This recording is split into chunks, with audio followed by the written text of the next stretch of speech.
Hey everyone, how's it going? Welcome to the fourth episode of TheChatt Show. Thank you so much for watching the first three episodes and coming back for the fourth.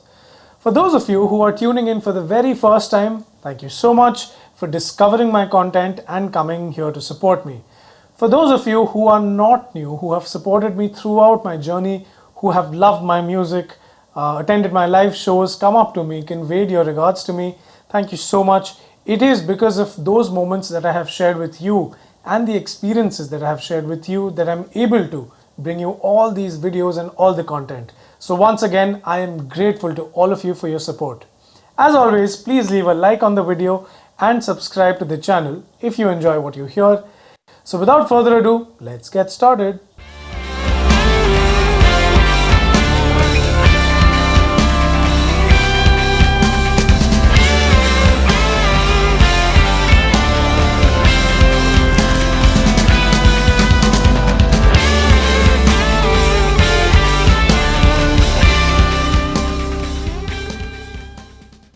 So today's video is deeply personal and also just a little bit controversial.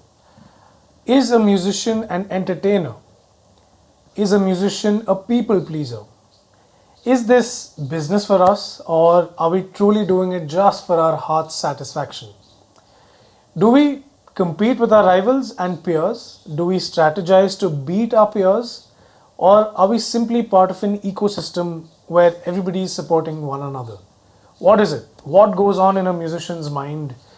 Are there stories there? Is there any kind of gossip here? Are there dark truths here? I'll reveal all of that and much more. So, the age-old question, is the music we make only for entertainment, or is it for something way deeper? Now, in my experience, to answer this question, we need to first define entertainment. What is entertainment, or what classifies as entertainment? Say if you're feeling happy and energetic and dancey and pumped up by listening to a Badshah song, is that entertainment for you?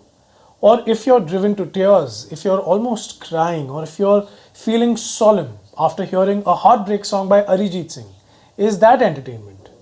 If both of those songs make us feel overwhelmed, but in two opposite directions, aren't both entertainment? Aren't both sources of entertainment? And aren't both equally entertaining? So we need to ask ourselves, what exactly is the definition of entertainment? Whenever we are consuming a piece of content, music, art, visuals, movie, whatever it is, we are feeling something, right? The songs that I make, my aim is not to get 1 million streams on Spotify, but my aim is to move 1 million people or 1 billion people when they listen to the music I make. I want to make 1 billion people happy, or I want to make 1 billion people sad, or even move to tears when they listen to my music. So when you feel such an overwhelming amount of emotions by listening to a piece of music, is that not entertainment? Or is entertainment only when you hear a dance number, a peppy number, or maybe an item song? Is that all entertainment is? In my opinion and in my personal experiences, entertainment is not mutually exclusive with quality content or meaningful content. Growing up, because I'm from a Hindustani classical background and I went to Delhi University where there is still a purist culture, I have always heard that, music which is very, very simple might not be good music, or music which is technically complicated is truly quality music. We have all gone through this phase where we have heard somebody or the other say, hey, you know what, that's just too simple, just 4 chords, just 2 chords, it's not quality music, it's not like good music. We have the other part of this conversation where most people would say, if it's too difficult, then we can't enjoy it because we can't simply understand it.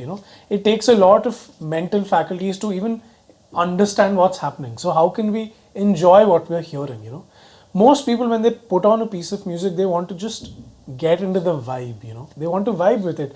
They want to chill out, they want to dance, they want to feel energetic. Maybe they're driving, maybe they're with a loved one. In that case, do they really want to be breaking down what's happening in the song? I don't think so. You've all been to a bar or a pub or a club. The moment the DJ puts on a song which is like a dance number or a party number, I think within the first 10 seconds, everybody's grooving and moving. Sure, that is entertaining. But on the other hand, when we listen to songs from Hum Dil De Chuke Sanam or Phir Le Aaya Dil or Lal Ishq or Ayat, now we don't want to dance, but the emotion that we feel is almost instantaneous. Is that not entertainment? You know what's funny is over the course of say the last 30, 35, 40 years, every piece of music, every song, every music composer, every singer who we still appreciate, enjoy, cherish, all those songs, they aren't exactly technically simple. All of those songs, if we break it down, have a lot going on. In the musicians community, when we break down songs, more often than not, we pick up old songs and we discuss amongst ourselves how there are so many things happening in those songs, how the chord structures are so enriching, how the instruments are so well played, how the vocalists are so skilled. But on the other hand, the same songs are consumed in a completely different manner by audiences, members of the audience who are perhaps not musicians. You know, they listen to the song, what's being sung, the melody, and they just groove to it. They sing along. It's catchy for them. They relate to the melody. They love how quirky it is, how cool it is, or how melancholic it is, or how energetic it is. What I'm essentially trying to say is that what I feel is over the period of time, the definition of entertainment has been skewed to only cover songs which make us feel like dancing, or perhaps item numbers, or songs which are typically a little more, upbeat and peppy. But in my experience, I have seen people almost instantly cry after listening to a song. I have seen people, just close their eyes and get lost, if only for 30 seconds. But that effect is so overwhelming and so sudden and immediate that in my head, it is as pure a form of entertainment as any. So if we come back to the question, is a musician an entertainer? Do we make music to entertain people? I feel the answer is a big, fat, absolute yes. Now, you might say, oh, I make music to appeal to the senses. I make music which has deep meaning. The lyrics of my song tell a story. The melody of my song talks about an overwhelming, inexplicable range of feelings and emotions. But if you ask me, all of that is entertainment because it's teasing our senses. It is making us feel something. It is moving us in some way or the other. And for me, that is all entertainment is. So in a manner of speaking, entertainment is the path to the end, which is making the listener or the viewer feel all of those emotions that you, the creator, felt while creating the piece of art. So while entertainment could be the end goal, for a lot of people it is not. It is the path. So we see the same word, the same concept can be interpreted in so many different ways. So back to the original question, is a musician an entertainer? I think so. Is the music we make meant for entertainment? I definitely think so. Is our job to entertain people by doing what we do? I definitely think so. Is it wrong to entertain people by doing what you do? Not at all. Is it wrong to please people with what you do? I don't think so. Because if you are making a song which talks about life and dealing with life on a daily basis, and if I play that song every day while going through my day, if I relate to your song, my senses are pleased. You have managed to please me successfully. Is that so wrong? I don't think so. You'd be very glad if I message you saying, hey, you know what, your song, the piece of music that you have made helps me get through the day. Would you not be happy if I message you saying that? But what if that comes at the cost of not being able to do what I truly want to do? What happens then? Now that is another part of the story. That's the other side of the coin. And in my opinion, doing something that truly pleases your soul need not be mutually exclusive to what, say, an external party expects from you. What I have learned over the years, and I have worked on films, on web shows, with individual artists, with music festivals, with advertisements, what I have learned is entertainment is extremely subjective. While a piece of music might move you to tears, somebody else might be driving along to that song. Maybe I'm driving, I put on the same song that you put on when you're having a bad day. So you see, what we feel is so subjective, which means entertainment is extremely subjective in nature. Point being, when you're expected to make something at the cost of that piece of creation not satisfying your soul, Probably it's only because you are interpreting it in a different way than what the person in front of you is doing.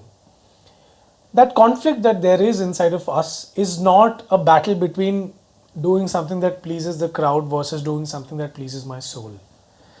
In my experience, that conflict is about every individual's subjectivity. The moment we look at it as जनता को ये चाहिए but मेरे दिल को कुछ और चाहिए, we start feeling very negative. There is a sense of hostility inside us. But the moment I change that narrative to say that it's only a difference of subjectivity, it's a difference in context, it's the way I interpret things which is a little different from the way you interpret things, that's when I start respecting both sides. That's when I start seeing both sides. That's when I start understanding both the perspectives. Can we, for a second, take a step back as a creator and look at it as a consumer and try and understand what kind of emotions is this song going to make me experience? And then go back to being a creator and see if you can temporarily also experience that emotion. If you can do that, then there is really nothing more ideal. But say you can't, what do you do then? Then you make peace with what you are deriving from that composition and you make peace with what the other person is deriving from that composition.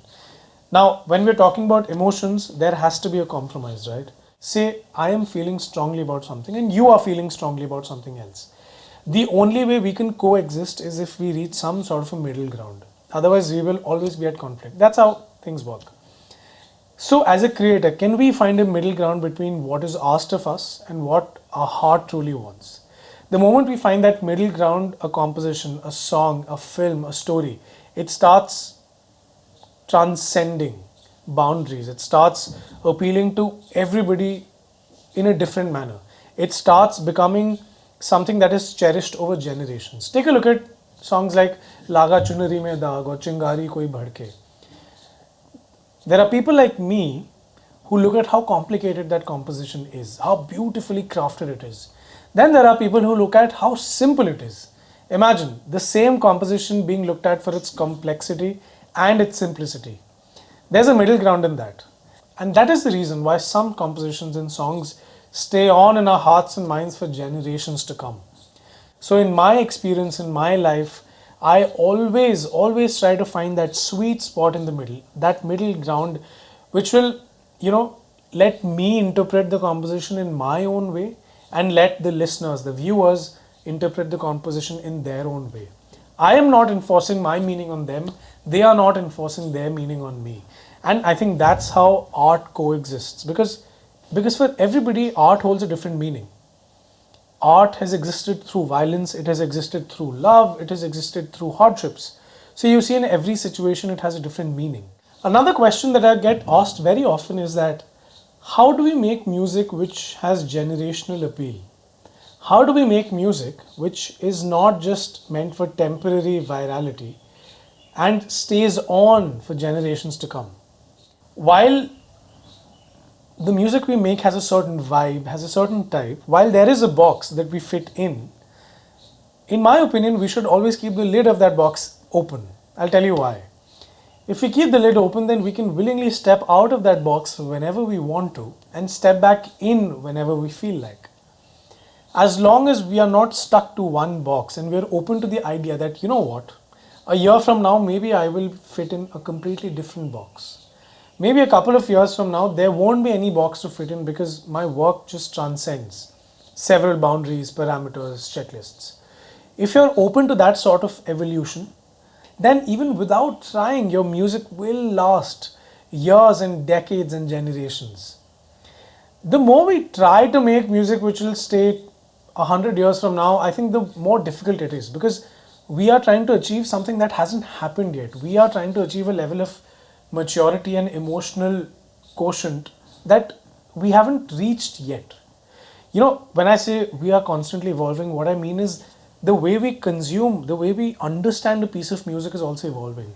When I was 15, 16, when I was, say, in school, the way I would understand a Pink Floyd song is very different from the way I would understand and feel a Pink Floyd song today.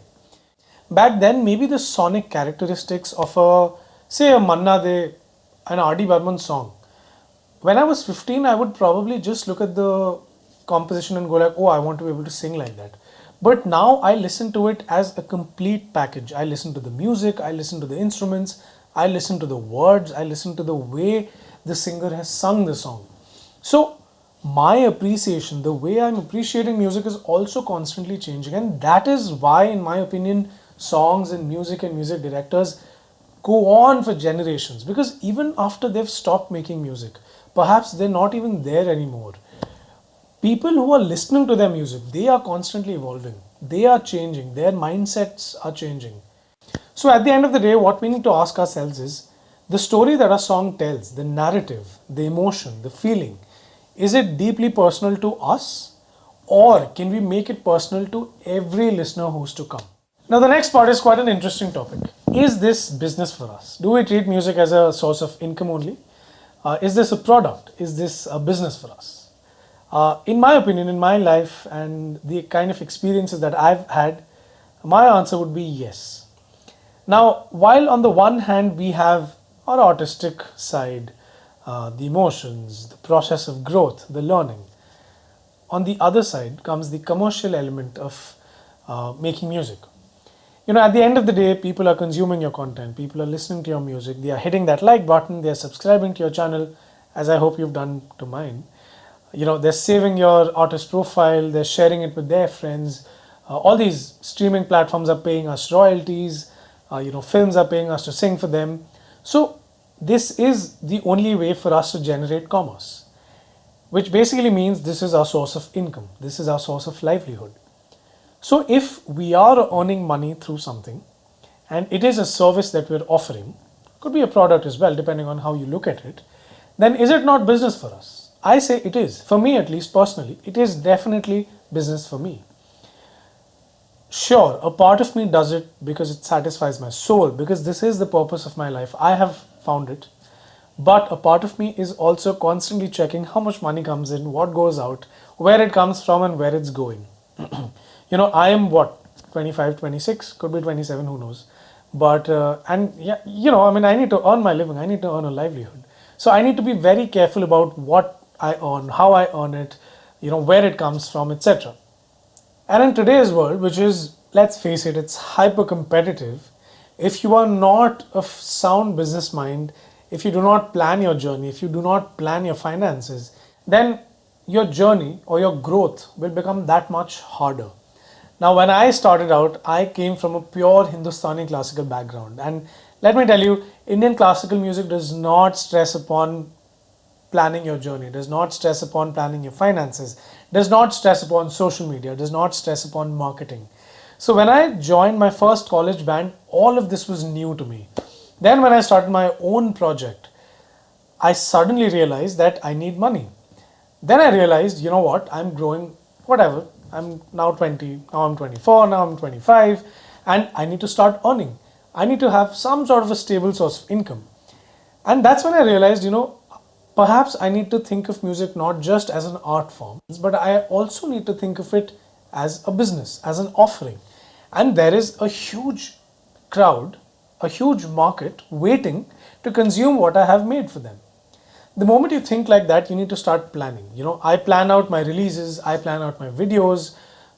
It might seem that I'm saying all of it impromptu right now, but I have planned this content. Whatever I'm saying right now, I have prepared it, I have planned it out. I have planned my finances for these videos to be shot. And a lot of strategizing has gone into whatever you're seeing right now. So as long as you realize that what you're doing is not just a hobby, but it is your profession, it is how you will earn your livelihood. As long as you realize that, I hope you will, put some time into planning it. I hope you'll put some time into strategizing and finding the best ways possible to optimize whatever skills you have, to optimize whatever resources you have at your disposal. Because like every business, being a musician requires planning. It requires you to surround yourself with a team, a strong, solid team. It requires you to delegate work. So when you plan out your career, as I hope you will, because now that you are watching these videos, I'm assuming you've decided to become a musician, you've taken the leap, and you have reached a position where you now want to start earning some sort of livelihood, some sort of money from this, right? So if you have decided to do all that, then it's a good time to have some sort of a plan in place, because as independent creators, there's a lot that we need to take charge of. There is a lot of things that we need to take responsibility for. And if we do not organize ourselves, if we do not have a plan, then things can go a little haywire and things can get chaotic. The last point that I want to talk to you about today is about peers and fellow artists and creators. A lot of the times we feel that, that person is being a little competitive with me. Then we hear stuff like, oh, you know what, those two are constantly competing with each other. Oh, I think these people don't like each other. Oh, there's some sort of rivals. Now, a lot of this goes around the industry, and every now and then you'll hear so versus so, this person versus that person. Oh, that person got a show because that person didn't get a show, and all of that. What has been my experience? I'm still growing, I'm still learning. But in my experience, whenever somebody asks me, hey, who do you compare yourself to, or who do you think is a close rival? I tell them just one thing, that all these years growing up, because I came from an Indian classical background, because I knew nothing about the band culture or about contemporary music, about music production, every time I met somebody new, I made sure that I learned everything that they were good at. And I feel that is one of the biggest reasons why I am able to sit here and tell you all of these things. Because in my head, I have never competed with any of my peers. Yes, I have analyzed their journey. Yes, I look at what they're doing on a daily basis. I look at their achievements, I look at their accomplishments, only and only to realize, hey, you know what? If they could do it, probably I could try and get there too. If this is the way they optimized their situation, maybe I could do the same. Hey, if they could get it shot like that, if they could get it recorded it like that, maybe if I put in some thought, I could do something similar. Maybe I could do something like this. Maybe I could come up with newer ideas if I sort of take inspiration from somebody else. That's how I look at my peers. I don't think I have ever looked at them as rivals. I don't think I will ever look at them as rivals, because I strongly believe we are all part of an ecosystem which is self-sustaining. Now, the moment I say it's self-sustaining, I mean we are the reason the ecosystem survives, and we are the only reason this ecosystem dies. Now, it will only survive and thrive if we are all looking out for each other. Now, your question to me might be, hey Saptak, how do you look out for your peers? Let me answer that for you. I can't count the number of times I have directed a call for a show to my peers or another band or another artist who I feel would do more justice to the kind of call that I have got. So many times I have gotten calls for exhibition shows. A lot of these apparel stores, a lot of these breweries, a lot of these alcohol stores need some sort of an exhibition concert. Now, my music, in my opinion, does not go with that kind of a setup. So I tell them very honestly, I say, hey, you know what? I don't think my music is really in sync with the kind of store that you're launching. But I can recommend at least 3 or 4 names, and I think they'd fit really well.